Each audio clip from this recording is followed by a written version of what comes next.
Now, this is a little bit of a different story, and I'm going to be honest. I almost did this one last time I did Effed Up News, but I had a lot of other stuff to cover, and it just didn't make the top of the list. But I wanted to start off with this because it's one of those things that just kind of was like, it's not surprising to me, but it's also a little bit weird. Okay, so there has been a rising movement. Has anyone heard about this in the chat? There has been a rising movement called the anti-work movement of people who've just decided they just don't want to work anymore. Now, no one likes to work, right? If we could all be independently wealthy, that would be fabulous. But there is actually a growing movement of people because of the last almost 2 years of COVID nonsense that are just like, peace out, I'm done, I'm not going to work. Now, I believe, and we're going to read this article and we're going to learn a little bit about it. I believe this is part of a larger initiative that, frankly, the overlords that be have that want to make people more dependent on the government.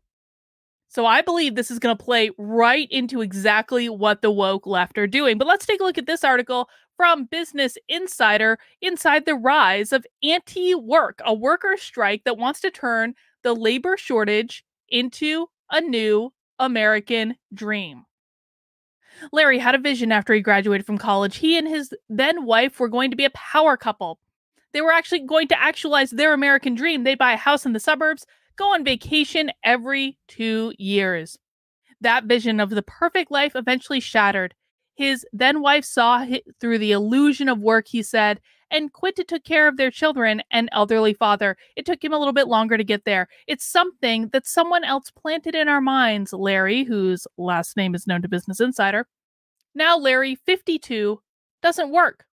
By the time the pandemic hit, he was ready for a change. He left his job as a maintenance technician in South Carolina to be with his ex-wife and children in Colorado. When he got laid off from a seasonal job there, he moved back to South Carolina to be with his mother. He now lives simply in a 20-foot trailer in her backyard. I really don't have any expenses. I don't need any money. I can survive without money. Larry is part of something that's growing. People who are opting out of work. Now, Ben Hairston super chats in, I like work, especially meaningful work. That's rewarding. I agree, Ben. I like working. And I think that working, and it doesn't need to be in like a corporate job or anything stuffy. I think that working can bring value into people's lives. I think it can make them feel good about themselves. I think it can give them self-esteem. I think it can teach them to overcome obstacles. It can teach them to build things, to create things, to give things to the world. I don't like the idea of people not having work to do. Now, that's not to say I think that everyone should, go and work in corporate America. Obviously, I don't work in corporate America. I don't think that that's the right thing for everyone. But I do think that having a job, having a purpose, having something that you can say, I went out today and did that thing, I think that's a very important part of developing self-esteem. Knowing that you can accomplish things, knowing that you have a value that you can sell to someone and receive a salary for it or receive a paycheck for it or any of those things. So this concerns me greatly, the idea of an anti-work movement, because that to me tells me there is a and I don't think this should come as a raging shock to anyone. That to me tells me there is a growing number of people who do not feel that they have something valuable to give the world. That's a problem. I always, from the very beginning, said that the thing with masks, with COVID, you go back to March of 2020.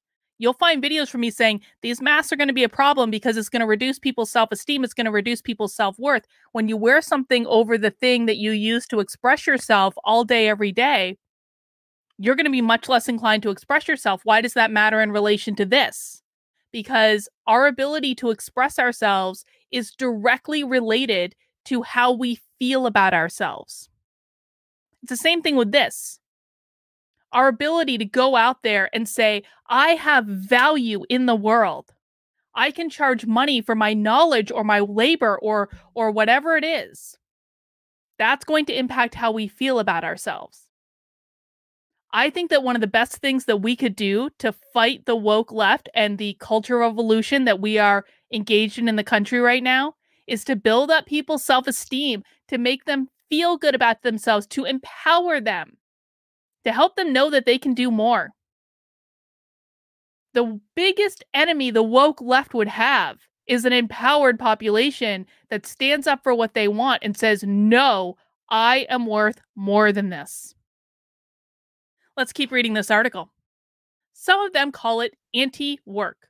It's a trend bolstered by younger workers such as Gen Zers making their mark on the labor market in America.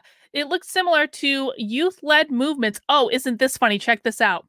In America, it looks similar to youth-led movements against work in other countries, especially China. Huh. Where young people are lying flat by decentering a drive to constantly be more productive and competitive at work, and instead find happiness in their own lives and relaxation. Now, I do believe that people should find happiness in their lives, but you can absolutely find happiness at work. You just have to find a job that you like doing. I don't really want to work anymore, Larry said.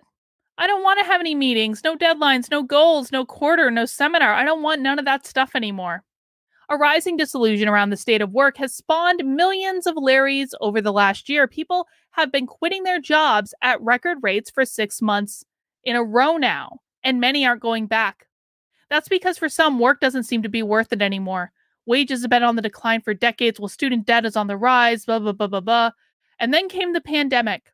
Billionaires added $1.2 trillion to their collective wealth as millions of Americans were unemployed. Inequality widened.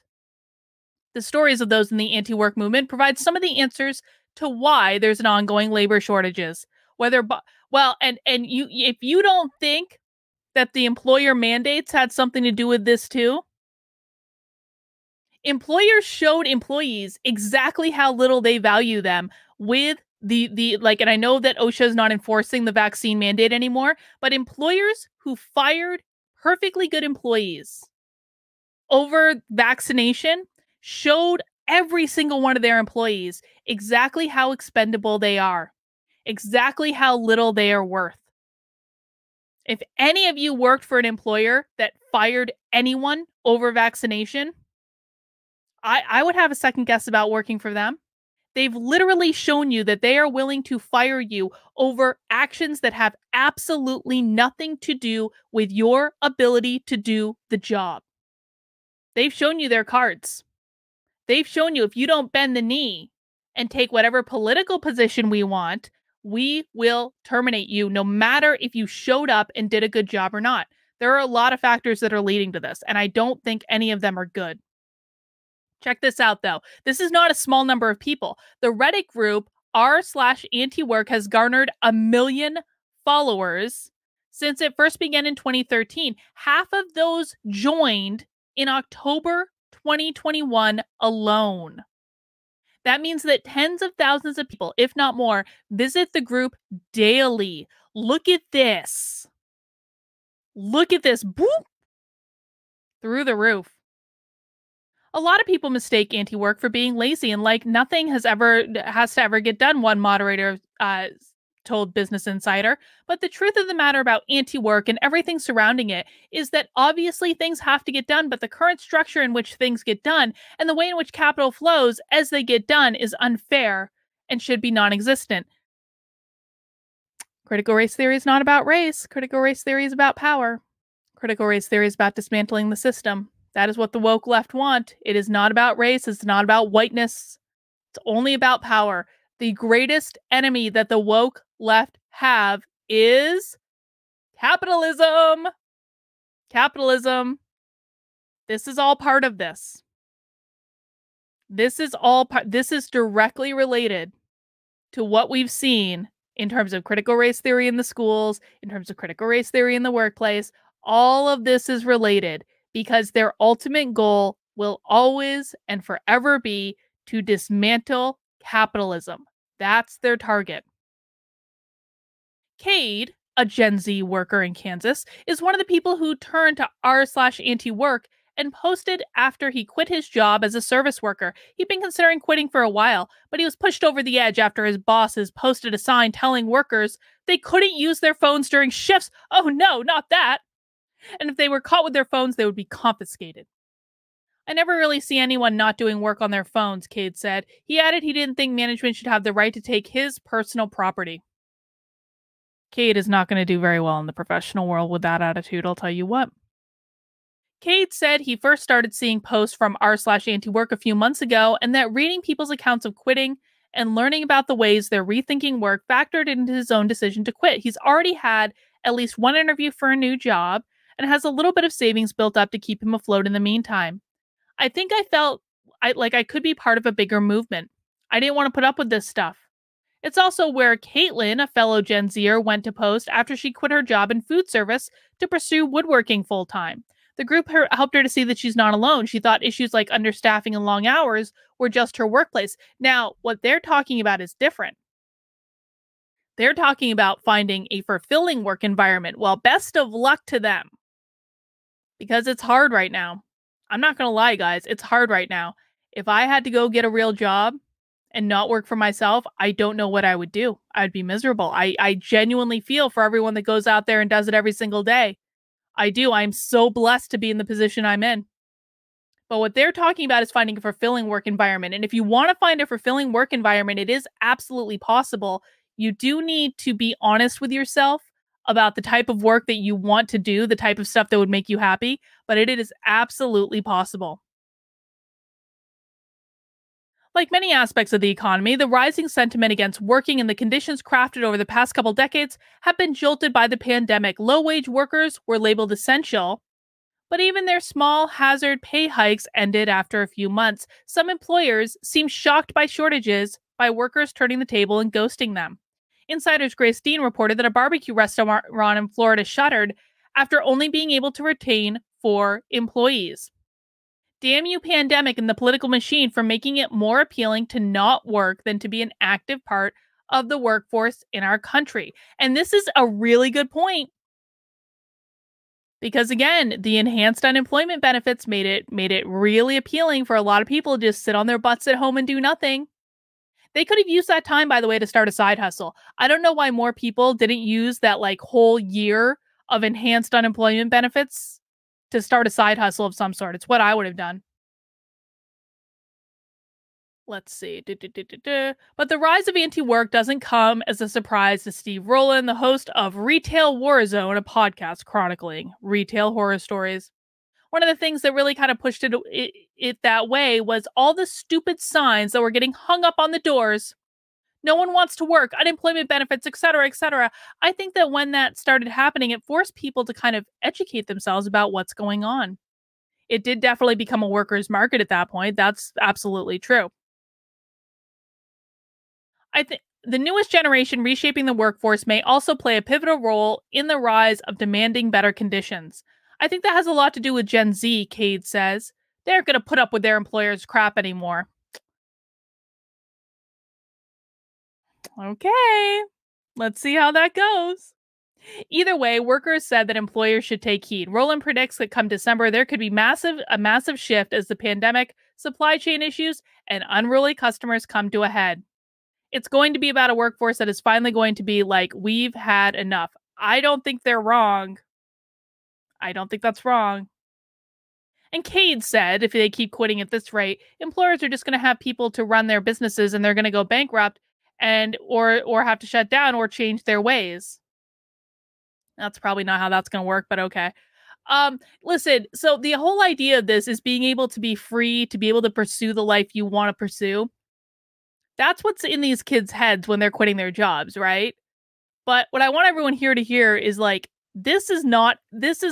sorry, this is not just about freedom.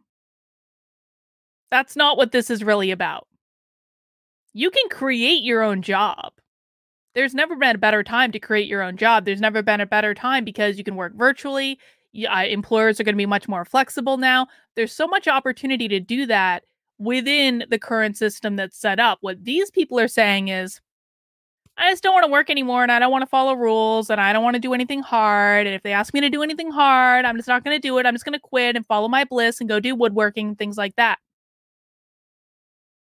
This is going to end up making people more reliant on the government. This is going to destroy small businesses. It's going to make it real difficult for them. and many other things too. So we'll keep an eye on this. I think that this is interesting, but again, the thing I wanted you guys to know is, and just really be aware of, is this is all interrelated with all the wonderful, beautiful critical race theory stuff we have going on right now, which we have several stories to cover today.